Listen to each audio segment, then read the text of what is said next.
Hi, everyone. I'm Bridget Kies, Assistant Professor of Film Studies and Production. I'll also be serving as CETL's Faculty Fellow next year on the subject of AI and teaching.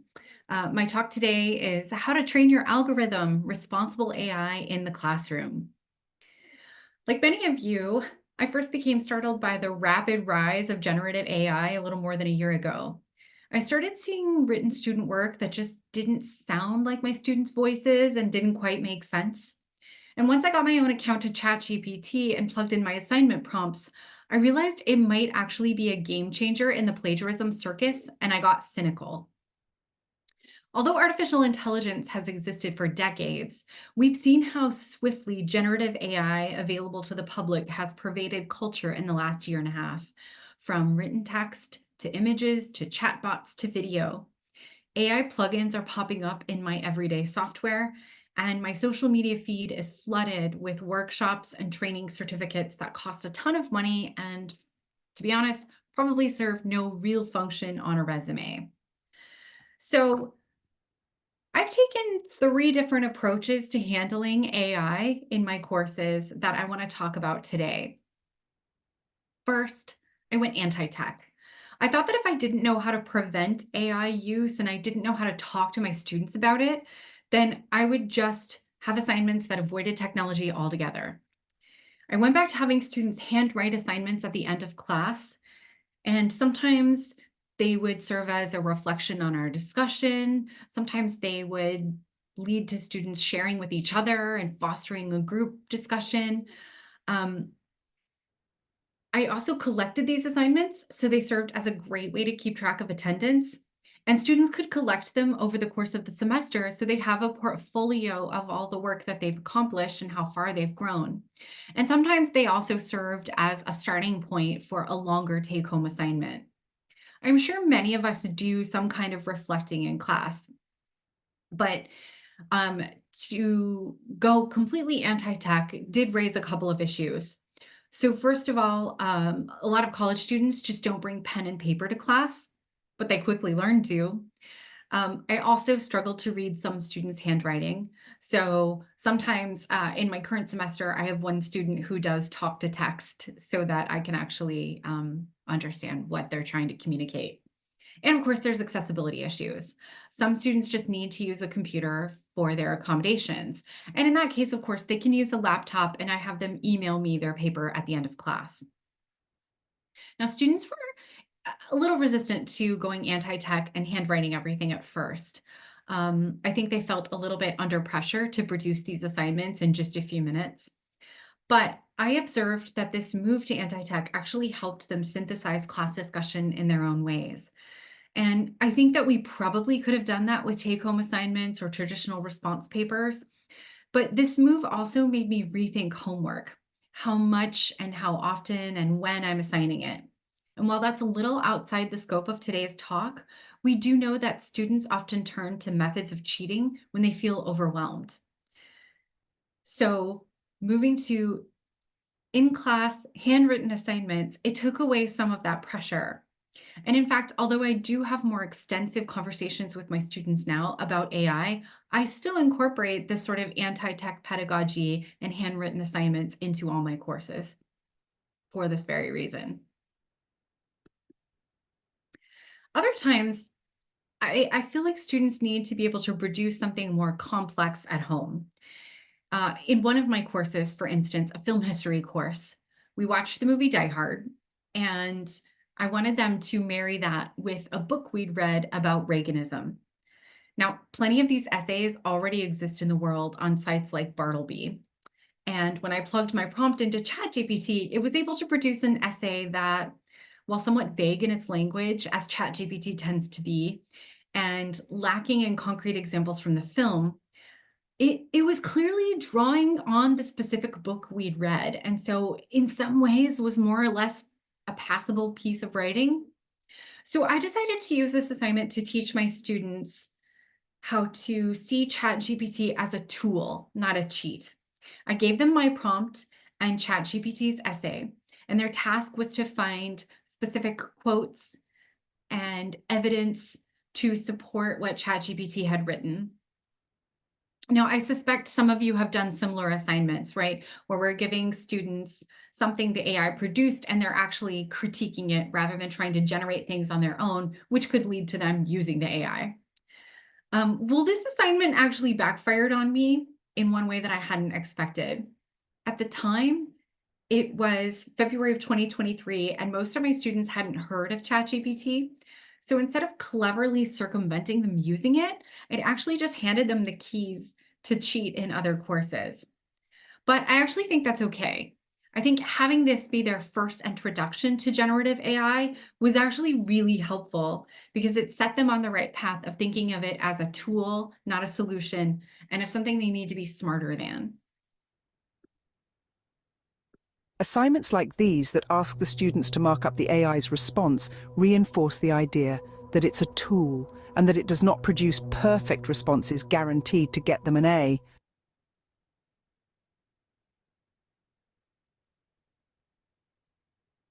This semester, I'm taking a third approach, which is much more involved.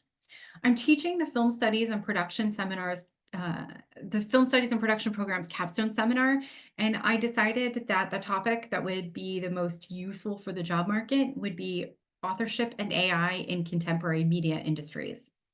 Since the summer of 2023 was especially notable for the Writers Guild and SAG-AFTRA strikes, one of the issues of which for both was the pervasiveness of AI in creative industries. So the goal of this course is to interrogate how AI is changing creative industries and to encourage students to see connections between AI and questions of authorship, copyright law, and intellectual property. We learned how the concept of author has changed over the course of human history, from folkloric traditions to the printing press to the collaborative television writers' room. And we also learned how American copyright law has changed over the 20th century, thanks Disney, but also how things like remix and social media have long given us a model for an openly shared culture from which we all draw. We talked about how we often copy each other's work, whether that's a reality television show format or a piece of fan art, without payment and attribution. So by the time we got to our unit on AI specifically, students were primed to recognize that AI is neither wholly good nor wholly bad, and that in some ways, the use of generative AI available to the public and increasingly developed for film production, it's exciting, but also concerning. It's new, but also just another entry into how new technologies cause moral panics. They also, and I think this is important, learn what a large language model, LLM, is and how it's quote unquote trained on data sets, and how those data sets might contain implicit biases. This made them more effective prompters and more knowledgeable about which tasks various AI might be well equipped to do and which it might not. Given the nature of the course, students were encouraged to use AI tools for every assignment. They were introduced to a variety of these tools, so they didn't just fall back on ChatGPT, which is arguably the most popularly known. For instance, during a week that we studied algorithmic storytelling, we experimented with prompting our iPhone Siri to tell us a story and compared that story to those generated by AudioPen. We then used DALL-E and Midjourney and other image generators to illustrate our stories.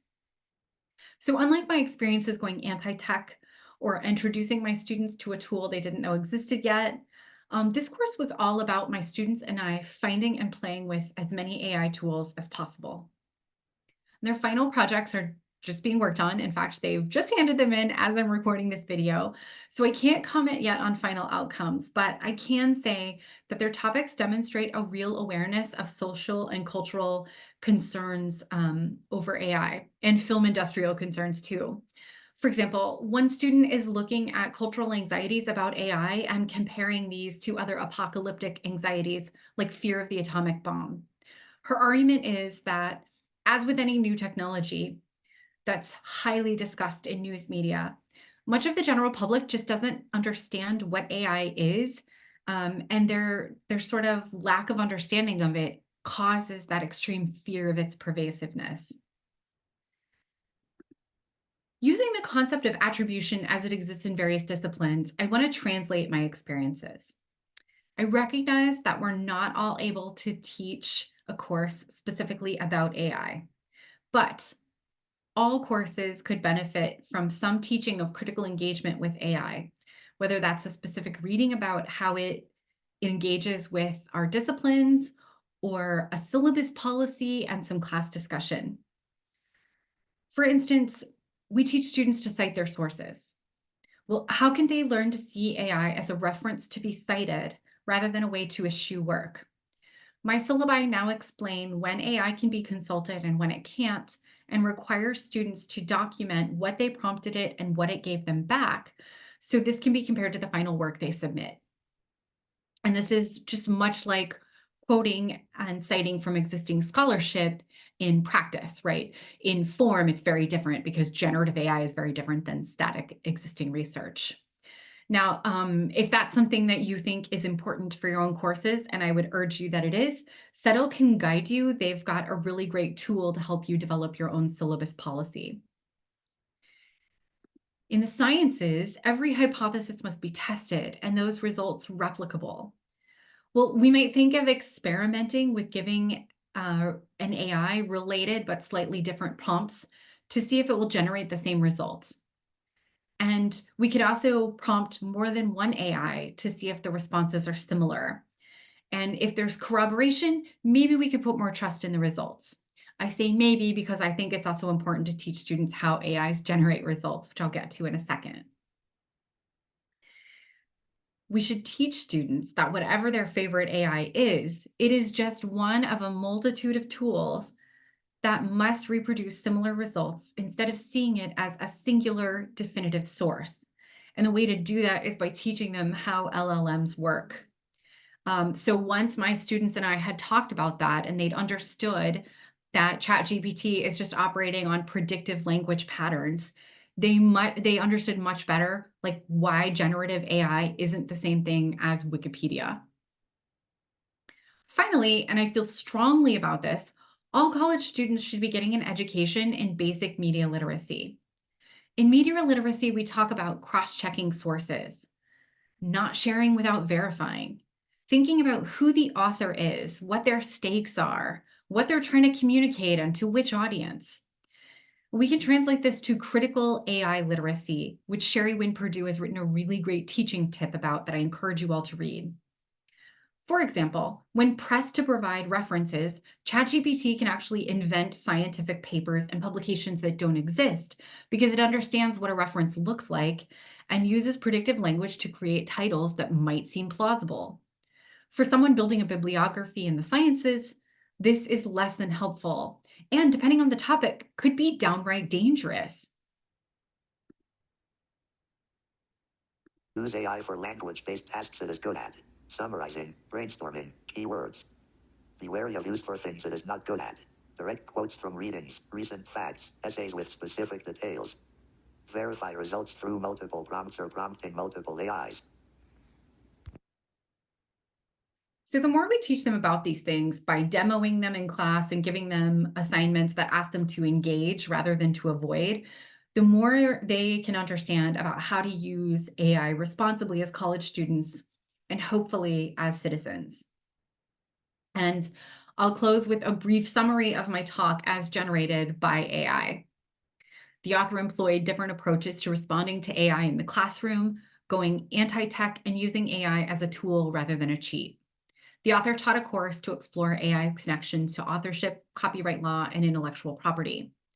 The author emphasizes the importance of teaching critical engagement with AI, encouraging experimentation and corroboration, and promoting basic literacy to understand the limitations and potential dangers of AI. And my final comment would just be that I look forward to hearing from all of you and hearing your plans for developing your own AI syllabus policies. And I'm happy to share additional assignments for anti-tech, critiquing AI, or sustained engagement with it. I am more than happy to share anything I can with all of you. Thank you so much.